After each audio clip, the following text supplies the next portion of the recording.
20,000 ನೀವು ವಾರಕ್ಕೆ ಕಂಪ್ಲೀಟ್ ಮಾಡ್ಕೊಟ್ಬಿಡಿ, 20,000 ಕೊಟ್ಬಿಡ್ತಾರೆ. ಎಲ್ಲ ಅವನಿಗೆ ಇವತ್ತು ಹೇಳ್ತಾ ಇದ್ದೀನಿ ಕೇಳ್ರೆ. ಎಲ್ಲಿವರೆಗೆ ಮೋಸ ಹೋಗೋರು ಇರ್ತಾರೋ ಅಲ್ಲಿವರೆಗೆ ಮೋಸ ಮಾಡೋರು ಇದ್ದೇ ಇರ್ತಾರೆ ಅನ್ನುವಂಥದ್ದು ನಮ್ಗೆ ಗೊತ್ತೇ ಇದೆ. ಆದ್ರೆ ಬರೀ ಮೋಸವನ್ನೇ ದಂಧೆ ಮಾಡಿಕೊಂಡು ಅಮಾಯಕರ ರಕ್ತ ಹೀರಿ ಅವರ ಬಾಳನ್ನ ಬರ್ಬಾದ್ ಮಾಡುವಂತವ್ರು ಇದಾರಲ್ಲ, ಅವ್ರನ್ನ ಯಾವತ್ತೂ ಕ್ಷಮಿಸಕ್ ಸಾಧ್ಯ ಇಲ್ಲ. ಆದ್ರೆ ನಾವು ಬೇರೆ ಬೇರೆ ರೀತಿಯ ಮೋಸನ ನೋಡಿದೀವಿ, ಬೇರೆ ಬೇರೆ ರೀತಿಯ ವಂಚನೆಯನ್ನ ನೋಡಿದೀವಿ. ಡಾಟಾ ಎಂಟ್ರಿ ಅನ್ನುವಂಥದ್ದು ಅದು ಇತ್ತೀಚೆಗೆ ಹುಟ್ಟಿದ ಮೋಸ ಅಲ್ಲ. ತುಂಬಾ ವರ್ಷಗಳಿಂದ ಜನರನ್ನ, ಯುವಕರನ್ನ ಮನೆಯಲ್ಲೇ ಕೂತು ಕೆಲಸ ಮಾಡಿ, ನೀವು ಏನೂ ಖರ್ಚು ಮಾಡಬೇಡಿ, ನೀವೆಲ್ಲೂ ಹೋಗ್ಬೇಡಿ, ಆಫೀಸಿಗೆ ಹೋಗ್ಬೇಕಾಗಿಲ್ಲ, ಮನೆಯಲ್ಲೇ ಕೂತ್ಕೊಂಡು ಸಂಪಾದನೆ ಮಾಡಿ ಅನ್ನುವಂಥದ್ದು ನಾವು ಬೆಂಗಳೂರು ಬೇರೆ ಬೇರೆ ಸುತ್ತಮುತ್ತಲೂ ಸಾಕಷ್ಟು ಜಾಹೀರಾತುಗಳನ್ನ ನೋಡಿರ್ತೀವಿ. ಆದ್ರೆ ಅದ್ರ ಒಳಗೆ ಏನಿರುತ್ತೆ, ಅದ್ ಯಾವ ರೀತಿ ಮೋಸ ಮಾಡುತ್ತೆ ಅನ್ನುವಂಥದ್ದು ನಾನಂತೂ ಯಾವತ್ತೂ ಹೋಗ್ಲಿಲ್ಲ. ಯಾಕಂದ್ರೆ ಮೋಸ ಹೋಗೋದು ಕೇಳ್ತಾ ಇದ್ದೆ, ಈ ರೀತಿ ಮೋಸ ಮಾಡ್ತಾರೆ ಅಂತ. ಆದ್ರೆ ನನಗೆ ಇವತ್ತು ಒಂದು ಎಕ್ಸಾಂಪಲ್ ಬಂದಿದೆ.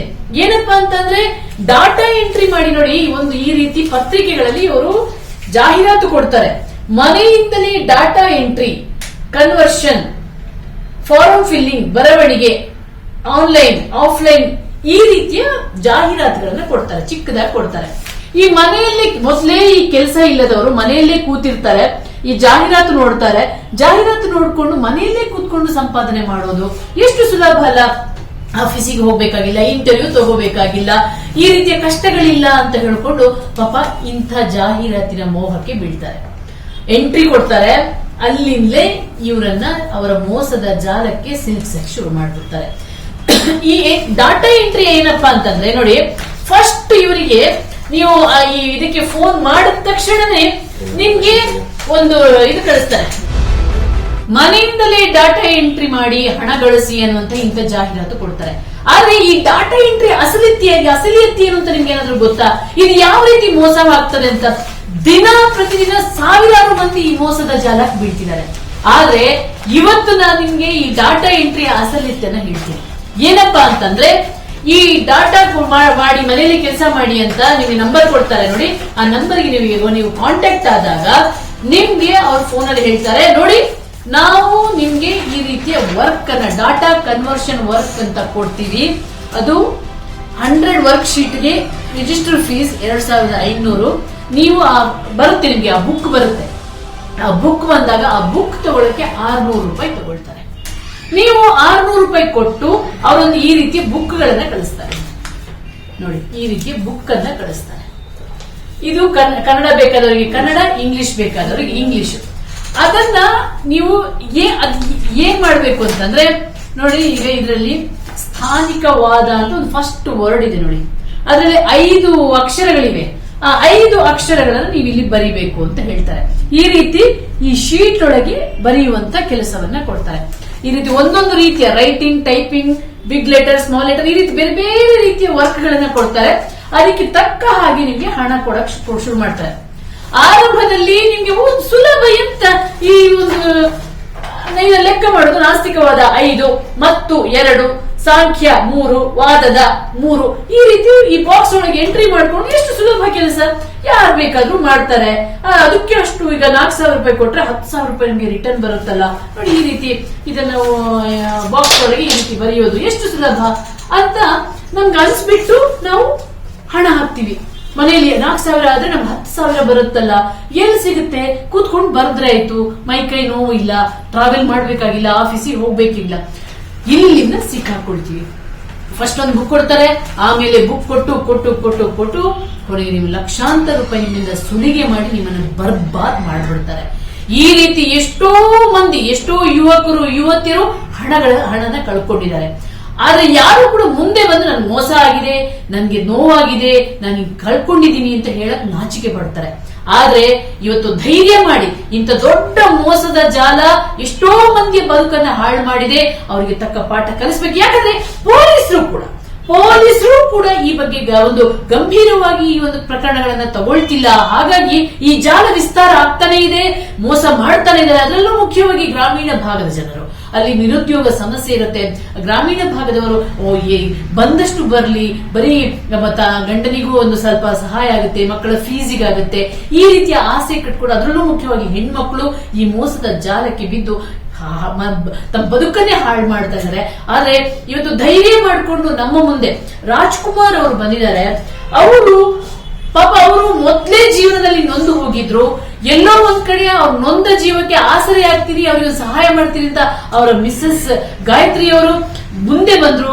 ಇಂಥ ಡಾಟಾ ಎಂಟ್ರಿಯ ಮೋಸದ ಜಾಲಕ್ಕೆ ಬಿದ್ದು ತಮ್ಮದೆಲ್ಲವನ್ನ ಕಳ್ಕೊಂಡಿದ್ದಾರೆ. ಅವರ ಕತೆ ಕೇಳ್ತಾ ಇದ್ರೆ ಕಣ್ಣೀರು ಬರುತ್ತೆ. ನಾವು ನೇರವಾಗಿ ರಾಜ್ಕುಮಾರ್ ಹತ್ರನೇ ಕೇಳೋಣ.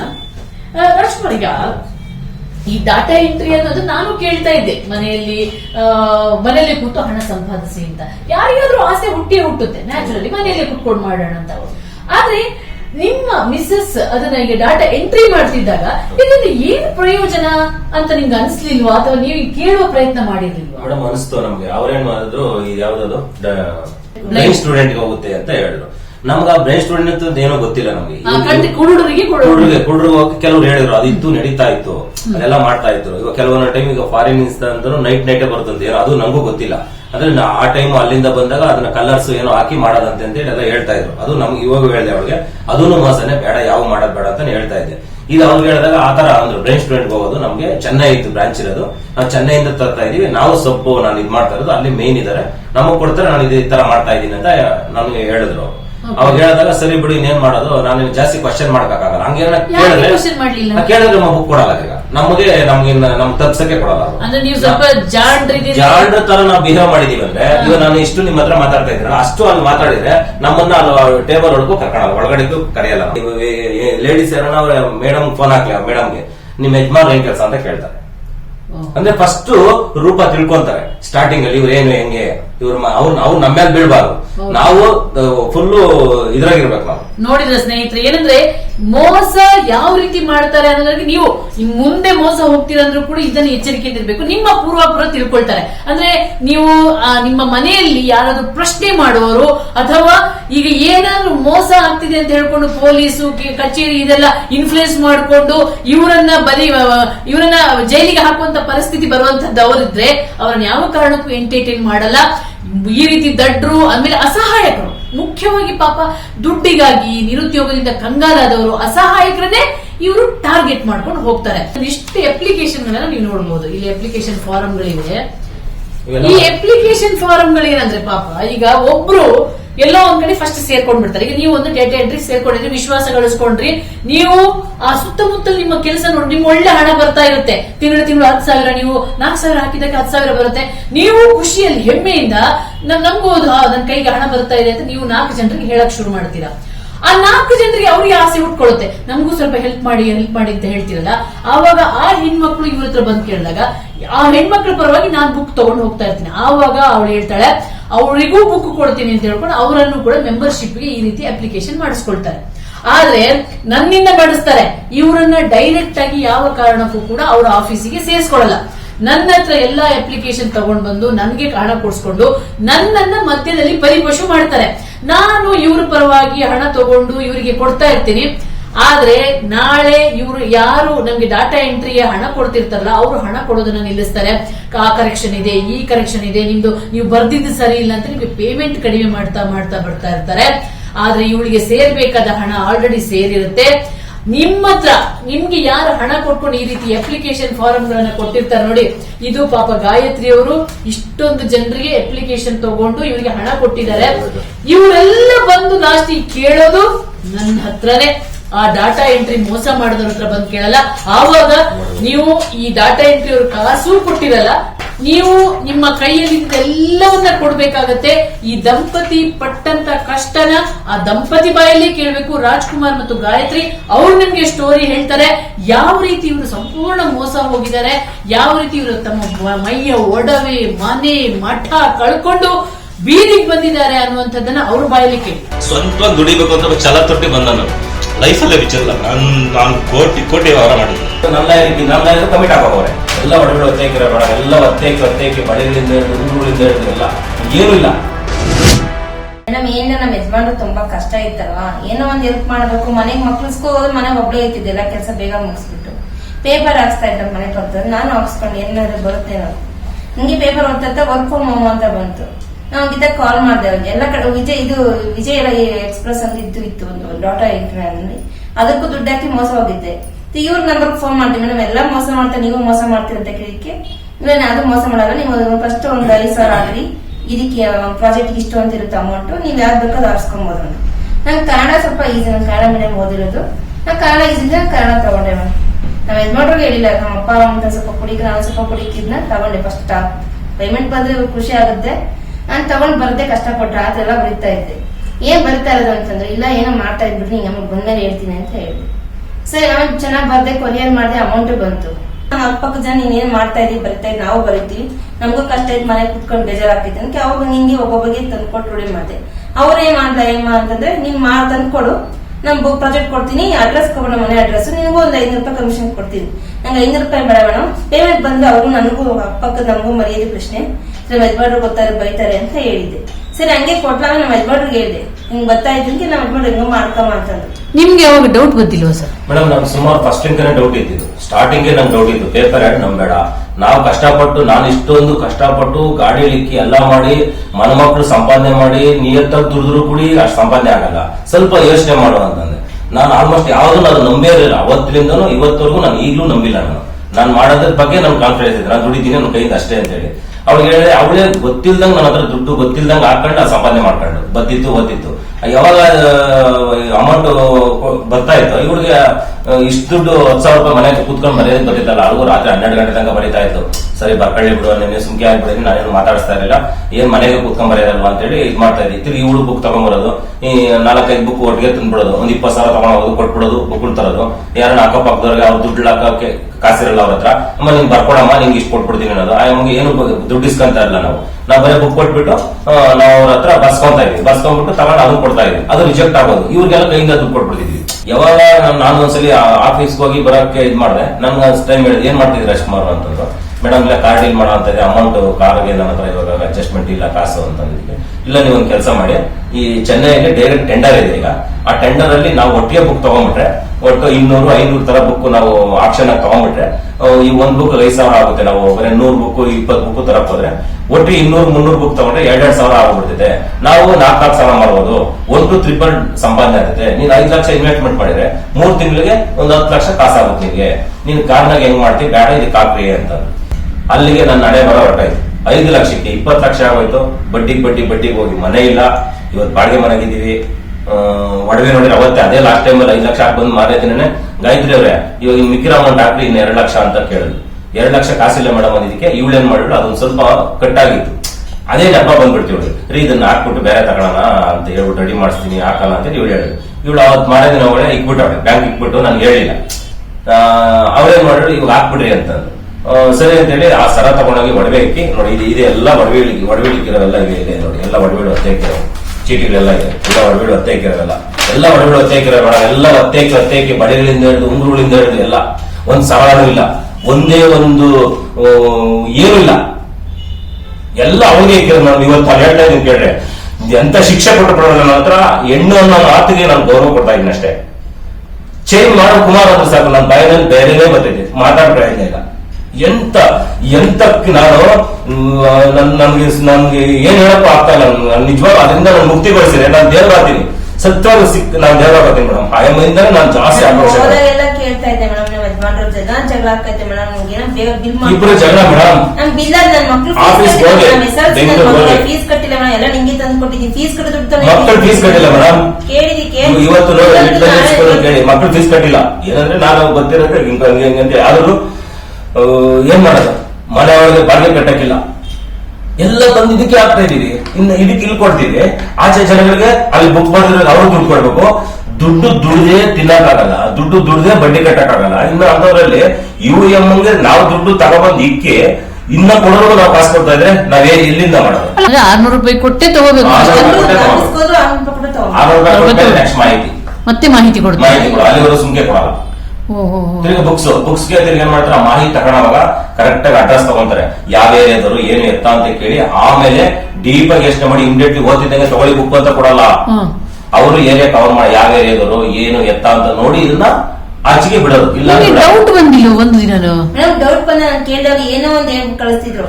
ಮೇಡಮ್ ನನ್ ಬಿಲ್ ಮಾಡ್ಕೊಡ್ರಿ, ನಂಗೆ ನಿಮ್ದು ಏನ್ ಸಮಸ್ಯೆ ನಂಗೆ ಬೇಡ, ನನ್ ಬಿಲ್ ಮಾಡ್ಕೊಡ್ರಿ. ನಾನು ಒಬ್ಬ ಜನ ನಂಗೆ ಮರ್ಯಾದೆ ಪ್ರಶ್ನೆ, ನನ್ ಮಕ್ಳೆಲ್ಲ ಮನೆ ನಾನು ಒಂದ್ 10 ವರ್ಷ ಟೆನ್ಷನ್ ಆಯ್ತು, ಮಕ್ಳು ಬೇಜಾರ್ ಮಾಡ್ಕೊತಾರೆ. ನನ್ಗೆ SLC ಬೇರೆ ಮಕ್ಳು ಮೇಡಮ್ ಬುದ್ಧಿ ಇವತ್ತು ಗೈ ನನ್ ಪ್ರಾಬ್ಲಮ್ ಮತ್ತೆ ನೋಡ್ಕೊಂಡು ಹಂಗೆ ಹಿಂಗೆ ಒಂದ್ ಏನ್ ಕಳಿಸ್ತಿದ್ರು. ನಾನ್ ಮನೆಗೆ ಬರ್ಸಕ್ಕೆ ಇವ್ರು ಟೆನ್ಷನ್ ನನ್ ಮೇಲೆ ಬೇಕಾಗ್ತದೆ. ಇವತ್ತು ಕೊಡಿರಲ್ಲ ಹೆಂಗ್ ಮಾತು ಇವ್ರು ಅಂತಿದ್ರು. ಎಷ್ಟು ಜನ ಅಲ್ಲ ಅಯ್ಯೋ ಅಂತ ಅವ್ರಿಗೆ ಎಷ್ಟು ಇಡೀ ಕರ್ನಾಟಕದಾಗ ಯಾರು ಗೊತ್ತಾಗೈತೋ ಗೊತ್ತಾಗಿಲ್ಲ ಡೇಟಾ ಎಂಟ್ರಿದು.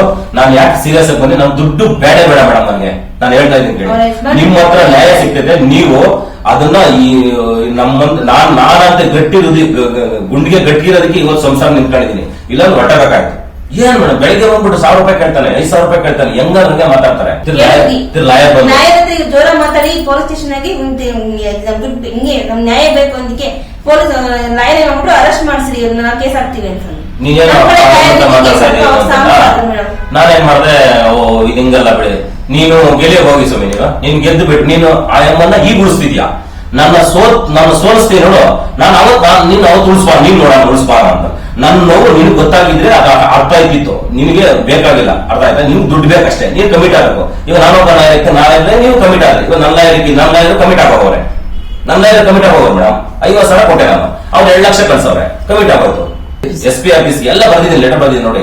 ಯಾರು ನನ್ಗೆ ಆಗಲ್ಲ, ನೀ ಕೋರ್ಟಿಂದ ಕೋರ್ಟಾಗಿ ನೀನು ತಗೊಂಡು ಕೋರ್ಟಿಂದ ಬಂದಾಗ ಕೋರ್ಟಿಂದ ಸಮಸ್ಯೆ ತಗೋ ಬಂದಾಗ ನಾನು ಅರೆಸ್ಟ್ ಮಾಡ್ತೀನಿ. ಅಲ್ಲಿವರೆಗೂ ಅರೆಸ್ಟ್ ಬರಲ್ಲ. ಇದು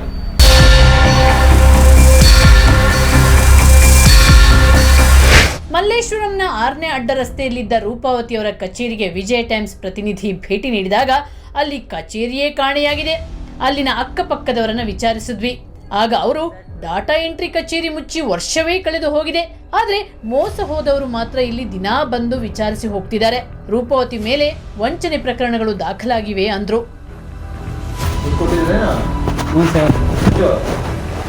ಅಂದರೆ 3-4 ತಗೊಂಡಿದ್ದೆ, ನಾನು ಮಾಡಿಬಿಟ್ಟು ಕೊಡ್ತೀನಂತ ಹೇಳಿದರು. 1 ತಿಂಗಳಿಂದ ಲೊಕೇಶನ್ ಇದೆ ಅಂತ ಹಾಕಿದ್ರು, ಲೊಕೇಶನ್ ಇದೆ ಅಂತ ಕೊಟ್ಟಿದ್ರು. ನಂಗೆ ಫೋನ್ ಮಾಡಿ ಕೇಳಿದೆ ಅವ್ರಕ, ಈಗ ಮೊನ್ನೆ ಏನೋ ಲೊಕೇಶನ್ ಕೊಟ್ಟರು. ನಾಟ್ ರೀಚಬಲ್ ಸ್ವಿಚ್ ಆಫ್ ಬರ್ತಿದೆ. ಎಷ್ಟು ದಿನ ಆಯ್ತು ಸರ್? ಹೋದ ವರ್ಷನಾ? ಬರ್ಬೇಕು ಸರ್, 30,000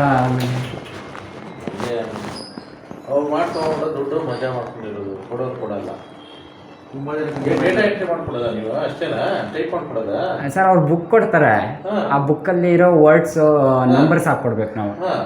ಅದು work from home part time ಅಲ್ಲ ಅಂತ ನಾವು ಪೇಪರಲ್ಲಿ ಆ್ಯಡ್ ಕೊಟ್ಟಿದ್ರು, ವಿಜಯ ಕರ್ನಾಟಕ ಆ ಥರ ಎಲ್ಲ ಕೆಲವೊಂದು ನ್ಯೂಸ್ ಪೇಪರಲ್ಲಿ. ನಾವು ಅದನ್ನು ಕಾಲ್ ಮಾಡಿದ್ರೆ ಅವರು ಪೋಸ್ಟ್ ಮಾಡಿ ಕಳಿಸ್ತಾಯಿದ್ರು, ಪೋಸ್ಟ್ ಆಫೀಸ್. ಅದರಲ್ಲಿ ಅದು ಮಾಡಿ ಮತ್ತೆ ನಾವು ಕರೆಕ್ಟಾಗಿ ಕಳಿಸ್ಬಿಡ್ತಾರೆ, ಆಮೇಲೆ ವಾಪಸ್ ತೊಗೊಂಡ್ಬಿಡ್ತಾರೆ. ಇದೆಲ್ಲ ದುಡ್ಡು ಮಾತ್ರ ಕೊಡಲ್ಲ ಸರ್. ನೀವು ಬೆಸ್ಟ್ ಸೊಲ್ಯೂಷನ್ ಅಂದರೆ ಮಲೇಷಿಯನ್ ಸ್ಟೇಷನ್ಗೆ ಹೋಗಿ ಒಂದು ಕಂಪ್ಲೇಂಟ್ ಕೊಟ್ಬಿಟ್ಟು ಕೊಡ್ತಾರೆ, ಕರೆಸ್ತಾರೆ. ಎಲ್ಲ ಆಗಿದೆಯಪ್ಪ, ಅಲ್ಲೇ ಕರೆಸ್ತಾರೆ. ದುಡ್ಡು ಬರಬೇಕು ಅಂದ್ರೆ ಅದನ್ನು ಟ್ರೈ ಮಾಡಿ, ಪಾಪ ಕಷ್ಟಪಟ್ಟಿರ್ತೀರಿ. ಎಷ್ಟು ಜನ ಇದೆ, ಎಷ್ಟು ಸುಮ್ಮನೆ ಅಲ್ಲೇ ಎಲ್ಲ ಏನು. ಆ ಬಳಿಕ ನಾವು ರೂಪಾವತಿ ಅವರಿಗೆ ನೇರವಾಗಿ ದೂರವಾಣಿ ಕರೆ ಮಾಡಿದ್ವಿ. ನಮಗೆ ಡಾಟಾ ಎಂಟ್ರಿ ಮಾಡೋ ಕೆಲಸ ಕೊಡಿ ಅಂತ ಕೇಳಿದ್ವಿ. ಆಗ ಅವರು ನಮಗೆ ಕೊಟ್ಟ ಉತ್ತರ ಕೇಳಿ. ಹಲೋ ಮ್ಯಾಮ್, ನಮಸ್ಕಾರ. ನಮಸ್ತೆ. ಇದು ಆ್ಯಡ್ ಕೊಟ್ಟಿದ್ರಲ್ಲ ಮ್ಯಾಮ್ ವಿಜಯ ಕರ್ನಾಟಕದಲ್ಲಿ? ಹೌದು. ಅದೇ ಅದ್ರ ಬಗ್ಗೆ ಕೇಳಬೇಕಿತ್ತು ಮ್ಯಾಮ್, ಕೆಲ್ಸಕ್ಕ. ಓಕೆ, ಎಲ್ಲಿಂದ ಕಾಲ್ ಮಾಡ್ತಿರೋದು ನೀವು? ಮ್ಯಾಮ್ ಇದು ನಾವು tin factory ma'am, CB Ramanagara. Okay, ಏನ್ ಮಾಡ್ಕೊಂಡಿದ್ದೀರಿ ಸರ್ ನೀವು? ಮ್ಯಾಮ್ ಇವಾಗ ನಾನು ಕಾಲೇಜ್ ಓದ್ತಾ ಇದ್ದೀನಿ, ಆದರೆ ಕ್ಲಾಸಸ್ ಸ್ಟಾರ್ಟ್ ಆಗಿಲ್ಲ. ಅದಕ್ಕೆ ವರ್ಕ್ ಫ್ರಮ್ ಹೋಮ್ ಮಾಡೋಣ ಅಂತ ಅನ್ಕೊಂಡಿದ್ದೀನಿ. ಓಕೆ, ಇಲ್ಲಿ ರೈಟಿಂಗ್ ವರ್ಕ್ ಮತ್ತೆ ಕಂಪ್ಯೂಟರ್ ರಿಲೇಟೆಡ್ ವರ್ಕ್ ಇರುತ್ತೆ. ಹಾಂ. ಓಕೆನಾ? ಸೊ ರೈಟಿಂಗ್ ಯಾವ್ದಲ್ಲಿ ಮಾಡ್ತೀವಿ? ಕಂಪ್ಯೂಟರ್ ಇದೆಯಾ ನಿಮ್ಮ ಹತ್ರ ಅಥವಾ ರೈಟಿಂಗ್ ಅಲ್ಲಿ ಮಾಡ್ತೀರಾ? ಮ್ಯಾಮ್ ಕಂಪ್ಯೂಟರ್ ಇಲ್ಲ, ಬೇಕಿದ್ರೆ ರೈಟಿಂಗ್ ಅಂದ್ರೆ ಓಕೆ ಮ್ಯಾಮ್. ಇಂಗ್ಲೀಷಾ ಕನ್ನಡ ಇರುತ್ತಾ ಮ್ಯಾಮ್? ಇಂಗ್ಲಿಷ್ ನಲ್ಲಿ ಇರುತ್ತೆ ಅದು. ಹೌದಾ? ಕನ್ನಡದಲ್ಲಿರಲ್ಲ ಮ್ಯಾಮ್? ಕನ್ನಡ ಇರ್ತಿಲ್ಲ. ಸರಿ ಮ್ಯಾಮ್, ಇಂಗ್ಲೀಷ್ ಓಕೆ ಮ್ಯಾಮ್. ಅಂದ್ರೆ ಏನ್ ಬರಿಬೇಕಾಗಿರೋದು ಮ್ಯಾಮ್ ಅದು? ಹೌದು, ಬರಿಬೇಕು. ಅಂದ್ರೆ ಯಾವ ರೀತಿ ಮ್ಯಾಮ್? ಅಂದ್ರೆ ಬುಕ್ಸ್ ನಾವು ಬರಿಬೇಕಾ ಇಲ್ಲ ನೀವು ಕೊಡ್ತೀರಾ ಯಾವ ರೀತಿ ಅಂತ? ನನ್ಗೊಂದು ಕೆಲಸ ಮಾಡಿ 11 ಗಂಟೆ ಮೇಲೆ ಕಾಲ್ ಮಾಡ್ತೀರಾ? ನಾನು ಸ್ವಲ್ಪ ಹೊರಗಡೆ ಇದೆ, ಬಿಸಿ ಇದ್ದೀನಿ ಈಗ. 11 ಗಂಟೆ ಮೇಲೆ ಕಾಲ್ ಮಾಡ್ತೀರಾ? ನಾನು ಪೂರ್ತಿಯಾಗಿ ಹೇಳ್ತೀನಿ ಹೇಗೆ ಅಂತ. ಹಾ ಸರಿ ಓಕೆ, ಹಂಗೆ. Thank you ma'am, thank you. ಮತ್ತೆ ನಾವು ಅವರಿಗೆ ಕರೆ ಮಾಡಿದ್ವಿ. ಆಗ ಅವರು ನಮಗೆ ಡಾಟಾ ಎಂಟ್ರಿಯ ಬಗ್ಗೆ ವಿವರ ನೀಡಿದ್ರು. ಆದ್ರೆ ಮನೆಗೆ ಯಾವ ಕಾರಣಕ್ಕೂ ಎಂಟ್ರಿ ಇಲ್ಲ ಅಂದ್ರು. ಏನಿದ್ರು ಆನ್ಲೈನ್ ಪೇಮೆಂಟ್, ಅಂಚೆ ಮೂಲಕ ವ್ಯವಹಾರ ಅಂದ್ಬಿಟ್ರು. ಹಲೋ, ಕೇಳಿಸ್ತಿದ್ಯಾ ಮ್ಯಾಮ್? ಕೇಳಿಸ್ತಾರೆ, ಹೇಳಿ. ಅದೇ 11 ಗಂಟೆಗೆ ಹೇಳಿದ್ರಲ್ಲ, ಮಾಡಿದೆ. ಓಕೆ, ಯಾರು ಹೇಳಿ ಮಾತಾಡ್ತಾ ಇರೋದು? ಅದೇ ಬೆಳಿಗ್ಗೆ ಮಾಡಿದ್ನಲ್ಲ ಮ್ಯಾಮ್, ವಾಜಿದ್ ಅಂತ. ಏನಂತ? ವಾಜಿದ್ ಮ್ಯಾಮ್, ಟಿನ್ ಫ್ಯಾಕ್ಟ್ರಿ ಹೇಳಿದ್ನಲ್ಲ ಬೆಳಿಗ್ಗೆ. ಓಕೆ, ಸರಿ. ರೈಟಿಂಗ್ ಮಾಡ್ತೀರಾ, ಕಂಪ್ಯೂಟರ್ ಇನ್ ಮಾಡ್ತೀರಾ ನೀವು? ಮ್ಯಾಮ್ ಕಂಪ್ಯೂಟರ್ ಇಲ್ಲ, ಯಾಕಂದ್ರೆ ಮನೆಯಲ್ಲೇ ಮಾಡಕ. ಆ ಕಾರಣಕ್ಕೆ ನಾನು ಬೇಕಿದ್ರೆ ರೈಟಿಂಗ್ ಮಾಡ್ತೀನಿ ಮ್ಯಾಮ್. ಓಕೆ, ರೈಟಿಂಗ್ ಅಲ್ಲಿ ಇಂಗ್ಲಿಷ್ ಅಲ್ಲಿ ಮ್ಯಾಟರ್ ಇರುತ್ತೆ, ಡಿಕ್ಷನರಿಗೆ ಯೂಸ್ ಮಾಡುವಂತ ಮ್ಯಾಟರ್ ಇರುತ್ತೆ. ಆ ತರದ್ದು ನಾವು ನಿಮ್ಗೆ ಪ್ರಿಂಟೆಡ್ ಶೀಟ್ಸ್ ಗಳನ್ನ ಪ್ರೊವೈಡ್ ಮಾಡ್ತೀವಿ. ಶೀಟ್ಸ್ ನಲ್ಲಿ ಏನ್ ಮ್ಯಾಟರ್ ಇರ್ತಾರೆ ಅದನ್ನ ನೋಡಿ ಬೇರೆ ಒಂದು ಬುಕ್ಗೆ ಅದನ್ನ ಬರಿಬೇಕು. ಕ್ಯಾಪಿಟಲ್ ಲೆಟರ್ಸ್ ನಲ್ಲಿ ಅದನ್ನ ಬರಿಬೇಕಾಗುತ್ತೆ. ಅಂಡ್ ಲೆಟರ್ಸ್ ಕೌಂಟ್ ಮಾಡ್ಬೇಕು. ಅಂದ್ರೆ ಈಗ ಒಂದು ವರ್ಡ್ ಅಲ್ಲಿ ಎಷ್ಟು ಲೆಟರ್ಸ್ ಬರುತ್ತೆ ಅದನ್ನ ಕೌಂಟ್ ಮಾಡಿ ಹಾಕ್ಬೇಕು. ಫಾರ್ ಎಕ್ಸಾಂಪಲ್, ನಿಮ್ ಹೆಸರು ಏನಂದ್ರಿ? ವಾಜಿದ್ ಅಂತನಾ? ಓಕೆ, VAJIM ಅಲ್ವಾ? W. ಓಕೆ, ಸರಿ. ಸೊ ವಾಜಿದ್ ಅಂತ ಅಂದ್ರೆ ಇವಾಗ 5 ಲೆಟರ್ಸ್ ಬಂತು. ಸೊ ವಾಜಿದ್ ಅಂತ ಬರೆದು ಬ್ರಾಕೆಟ್ ನಲ್ಲಿ 5 ಅಂತ ಹಾಕೋದು. ಈಗ ಫಾರ್ ಎಕ್ಸಾಂಪಲ್ ನನ್ನ ಹೆಸರು ರೂಪಾ ಅಂತ ಇದ್ದಾರೆ, ಸೊ ಅದು ಕೂಡ 5 ಲೆಟರ್ಸ್. ROP ಅಂತ ಬರೆದು ಅಂತ ಹಾಕೋದು. ಹೀಗೆ ಒಂದು ವರ್ಡ್ ಅಲ್ಲಿ ಎಷ್ಟು ಲೆಟರ್ಸ್ ಬರುತ್ತೆ ಅದನ್ನ ಕೌಂಟ್ ಮಾಡಿ ಹಾಕ್ಬೇಕು. ಅಂದ್ರೆ ಲೆಟರ್ಸ್ ಮಾತ್ರ ಕೌಂಟ್, ಬರೆಯೋದಿಲ್ಲ? ಬರಿಬೇಕು, ಬರೆದು ಲೆಟರ್ ಕೌಂಟ್ ಮಾಡಿ ಎಷ್ಟು ನಂಬರ್ಸ್ ಇದೆ ಅದನ್ನ ಹಾಕ್ಬೇಕು. ಓಕೆ. ಅಂದ್ರೆ ಈ ರೀತಿ ವರ್ಕ್ ಇರುತ್ತೆ. ಪೇಮೆಂಟ್ ಯಾವ ರೀತಿ ಮ್ಯಾಮ್? ಒಂದು ಪೇಜ್ಗೆ ನಿಮ್ಗೆ 25 ರೂಪೀಸ್ ಪೇಮೆಂಟ್ ಬರುತ್ತೆ. A5 ಸೈಜ್ ಪೇಪರ್ ನಲ್ಲಿ ಪ್ರಿಂಟ್ ಇರುತ್ತೆ. ಸೊ ಅದರಲ್ಲಿ ಒಂದು ಪೇಜ್ ವರ್ಕ್ಗೆ 25 ರೂಪೀಸ್. ಸೊ 400 ಪೇಜಸ್ ನಿಮ್ಗೆ ಒಂದು ತಿಂಗಳಿಗೆ. ಸೊ 400 ಪೇಜಸ್ ನಲ್ಲಿ ನೀವು ಎಷ್ಟು ವರ್ಕ್ ಮಾಡ್ತೀರಾ ಮಾಡ್ಬೋದು. ಸೊ 400 ಪೇಜಸ್ ಕಂಪ್ಲೀಟ್ ಮಾಡೋದಕ್ಕೆ ನಿಮ್ಗೆ 10,000 ಪೇಮೆಂಟ್ ಬರುತ್ತೆ. ಮ್ಯಾಮ್ ಅದಕ್ಕೆ ಟೈಮ್ ಲಿಮಿಟ್ ಇದೆಯಾ ಏನಾದ್ರು? ಟೈಮ್ ಲಿಮಿಟ್ ಏನಿಲ್ಲ ಇದಕ್ಕೆ. ಟೈಮ್ ಲಿಮಿಟ್, ಟಾರ್ಗೆಟ್ ಏನು ಇರಲ್ಲ. ಕಂಪ್ಲೀಟ್ ಮಾಡಿ ಕೊಡ್ಬೇಕು. ನಾನು ಅಂದ್ರೆ ಕಲೆಕ್ಟ್ ಹೆಂಗ್ ಮಾಡ್ಕೊಳ್ಳಿ ಮ್ಯಾಮ್? ಇವಾಗ ನೀವು ಕಲೆಕ್ಟ್ ಮಾಡೋದಾದ್ರೆ ಶಾರ್ಟಿಂಗ್ ಇಲ್ಲ ಅಲ್ಲ, ಕೊರಿಯರ್ ನಲ್ಲಿ ಬರುತ್ತೆ ಶೀಟ್ಸ್ ಎಲ್ಲಾನು ನಿಮಗೆ. ಜಾಯಿನ್ ಆಗೋದಕ್ಕೆ ಪ್ರೊಸೀಜರ್ ಹೇಗೆ ಅಂದ್ರೆ 500 ರೂಪೀಸ್ ರಿಜಿಸ್ಟ್ರೇಷನ್ ಫೀಸ್ ಇರುತ್ತೆ. ಅದನ್ನ ಪೇ ಮಾಡ್ಕೊಂಡ್ರೆ ಗೂಗಲ್ ಪೇ ಅಥವಾ ಫೋನ್ ಪೇ ಮುಖಾಂತರ ಪೇ ಮಾಡ್ಬೋದು, ಅಥವಾ ಅಕೌಂಟ್ ಡೀಟೇಲ್ಸ್ ಸೆಂಡ್ ಮಾಡ್ತೀನಿ, ಅಕೌಂಟಿಗೆ ಪೇ ಮಾಡ್ಬೋದು. ಪೇ ಮಾಡಿದ್ಮೇಲೆ ನಿಮ್ಮ ಆಧಾರ್ ಫೋಟೋ ಕಾಪಿನ ನನಗೆ ವಾಟ್ಸ್ಆಪ್ ಮಾಡ್ಬೇಕು. ಅದಾದ್ಮೇಲೆ ನಿಮ್ಮ ಅಡ್ರೆಸ್ಸಿಗೆನೆ ವರ್ಕ್ ಕೊರಿಯರ್ ಮುಖಾಂತರ ಬರುತ್ತೆ. ಅಂದ್ರೆ ಆಧಾರ್ ಕಾರ್ಡ್ ಎಲ್ಲ ವಾಟ್ಸ್ಆಪ್ ಅಲ್ಲಿ ಕಳಿಸ್ಬೇಕಾ?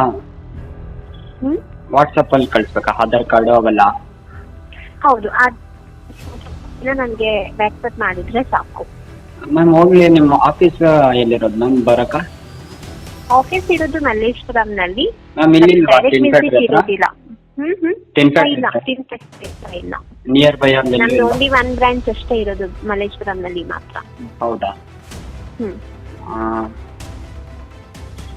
ಅಂದ್ರೆ ಪ್ರೊಸೀಜರ್ ನಂಗೆ ಸ್ವಲ್ಪ ಅರ್ಥ ಆಯ್ತು ಮ್ಯಾಮ್. ಅದಕ್ಕೆ ನಾನು ಡೈರೆಕ್ಟ್ ಬನ್ನಿ ಅಂದ್ರೆ ನಾನು ಬಂದು ಅಲ್ಲೇ ಎಲ್ಲ ಡಾಕ್ಯುಮೆಂಟ್ಸ್ ಕೊಟ್ಟೆ. ಸಾರಿ, ಡೈರೆಕ್ಟ್ ವಿಸಿಟ್ ಇರೋದಿಲ್ಲ ಇದಕ್ಕೆ. ಸೊ ಬೇಸಿಕ್ ವರ್ಕ್ ಆಗಿರೋದ್ರಿಂದ ನಿಮ್ಗೆ ವಾಟ್ಸ್ಆಪ್ ಸಪೋರ್ಟ್ ಇರುತ್ತೆ. ಏನೇ ಬೇಕಾದ್ರೂ ಹೇಳ್ಕೊಡ್ತೀವಿ ನಿಮ್ಗೆ. ಹೌದಾ? ಮತ್ತೆ ನಮ್ಮ ಕೆಲವೊಬ್ರು ಹೇಳ್ತಾರ ನಮ್ಮ ಡೈರೆಕ್ಟ್ ಆಗಿ ಅಂದ್ರೆ ವಾಟ್ಸಪ್ ಅಲ್ಲೆಲ್ಲ ಆಧಾರ್ ಕಾರ್ಡ್ ಎಲ್ಲ ಅದೇನಾದ್ರು ಇದಾದ್ರೆ ಹೆಚ್ಚು ಕಮ್ಮಿ? ಖಂಡಿತ ಇಲ್ಲ. ಆತರ ನಿಮ್ಗೆ ಡೌಟ್ ಇದೆ ಅಂತ ಅಂದ್ರೆ ನೀವು ಆಧಾರ್ ಕಾರ್ಡ್ ಕಳಿಸ್ಲೇಬೇಕು ಅಂತ ಏನಿಲ್ಲ. ಯಾಕಂದ್ರೆ ಕಳ್ಸಿದ್ರೆ ನೆಕ್ಸ್ಟ್ ಫ್ಯೂಚರ್ ಅಲ್ಲಿ ನಿಮ್ಗೆ ಹೆಲ್ಪ್ ಆಗುತ್ತೆ. ಯಾಕಂದ್ರೆ ರಿಜಿಸ್ಟ್ರೇಷನ್ ನಿಮ್ ಹೆಸರಿನಲ್ಲೇ ಮಾಡಿ ಕಳ್ಸಿರ್ತೀವಿ. ಇಲ್ಲ ಮೇಡಮ್ ನಾನು ಕಳ್ಸಕ್ ಆಗಲ್ಲ, ನನ್ಗೆ ಸಮ್ ಡೌಟ್ಸ್ ಇದೆ ಅನ್ನೋದಾದ್ರೆ ಓಕೆ, ನೀವೇನು ಕಳಿಸ್ತೀರಿ, ಯಾಕಂದ್ರೆ ನಮ್ದೇ ಇದ್ರಲ್ಲಿ ಮಾಡಿ ಕಳಿಸ್ತೀವಿ ನಿಮಗೆ.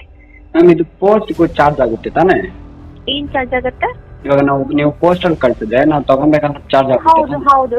ಇವರ ಮಾತಿನಿಂದ ಒಂದಂತೂ ಸ್ಪಷ್ಟ, ರೂಪವತಿ ಮತ್ತು ಅವರ ತಂಡ ಈಗಲೂ ಡಾಟಾ ಎಂಟ್ರಿ ಹೆಸರಲ್ಲಿ ಮೋಸ ಮಾಡ್ತಿದೆ. ಜನ ಇವರ ಜಾಹೀರಾತಿಗೆ ಮೋಸ ಹೋಗಿ ಉದ್ಯೋಗದ ಆಸೆಗೆ ಬಲಿ ಬಿದ್ದು ಲಕ್ಷಾಂತರ ರೂಪಾಯಿ ಕಳೆದುಕೊಳ್ತಿದ್ದಾರೆ. ಅವರು ಈ ಬಡವರನ್ನೆಲ್ಲ ಸುಲಿಗೆ ಮಾಡಿ ಅವ್ರ ಕೈಯಲ್ಲಿ ಹಣ ಇರುತ್ತೆ, ಈ ಪೊಲೀಸರಿಗೆ ತಿನ್ನಿಸಿ, ಮಹಿಳಾ ಸಮಾಜಗಳಿಗೆ ತಿನ್ನಿಸಿ, ಲಾಯರ್ಗಳಿಗೆ ಎಲ್ರಿಗೂ ತಿನ್ನಿಸಿ ಈ ಅಮಾಯಕರನ್ನ ನಿಜವಾಗ್ಲೂ ಕೂಡ ಬೀದಿಗೆ ಬರುವ ಹಾಗೆ ಮಾಡ್ತಾರೆ, ರಕ್ತದ ಕಣ್ಣೀರು ಸುರಿಸುವ ಹಾಗೆ ಮಾಡ್ತಾರೆ. ಹಾಗಾಗಿ ಸ್ನೇಹಿತರೆ, ಈ ಡಾಟಾ ಎಂಟ್ರಿ, ಮನೆಯಲ್ಲೇ ಕೆಲಸ ಮಾಡುವಂತ ಇಂಥ ದಂಧೆ ಮತ್ತೆ ಆನ್ಲೈನ್ ಫ್ರಾಡ್ಗಳ ಬಗ್ಗೆ ಸದಾ ಎಚ್ಚರದಿಂದಿರಿ. ಇನ್ನು ಈ ಆನ್ಲೈನ್ ಫ್ರಾಡ್ಗಳು ದಿನೇ ದಿನೇ ಜಾಸ್ತಿ ಆಗ್ತಾನೆ ಹೋಗ್ತವೆ. ಹಾಗಾಗಿ ದುಡ್ಡು ಕಳ್ಕೊಂಡು ಕಣ್ಣೀರು ಹಾಕುವ ಮುಂಚೆ ನೀವು ಈ ಒಂದು ನಾವು ಏನು ಇವತ್ತು ನಿಮ್ಗೆ ಎಚ್ಚರಿಕೆ ಕೊಡ್ತಿದ್ದೀವಿ, ಕೇಳಿ ಯೋಚಿಸಿ ಆಮೇಲೆ ಹಣ ಕೊಡಿ. ಯಾಕಂದ್ರೆ ನೀವು ಕಷ್ಟಪಟ್ಟು ದುಡಿರುವಂತಹ ಹಣ ಈ ರೀತಿ ಮೋಸಗಾರರಿಗೆ, ವಂಚಕರ ಕೈಗೆ ಕೊಟ್ಟು ಹಾಳಾಗಬೇಡಿ ಅಂತ ನಾನು ಹೇಳ್ತೀನಿ. ನೀವು ತಿಂಗಳು ಒಂದ್ಸರಿಯನ್ನ ಕೊಡ್ರಿ, ವಾರಕ್ಕೆ ಒಂದ್ಸರಿಯನ್ನ ಕೊಡ್ರಿ, 6 ತಿಂಗಳವರೆಗೂ ನೀವು ಎಷ್ಟು ಬರೋದು ಅಷ್ಟು ದುಡ್ಡು ಕೊಡ್ತಾನೆ ಇರ್ತಾರೆ. ಒಂದು ದುಡ್ಡಿಗೆ 20,000. ಈ 20,000 ನೀವು ವಾರಕ್ಕೆ ಕಂಪ್ಲೀಟ್ ಮಾಡ್ಕೊಟ್ಬಿಡಿ, 20,000 ಕೊಟ್ಬಿಡ್ತಾರೆ. ಎಲ್ಲ ಅವನಿಗೆ ಇವತ್ತು ಹೇಳ್ತಾ ಇದ್ದೀನಿ ಕೇಳ್ರೆ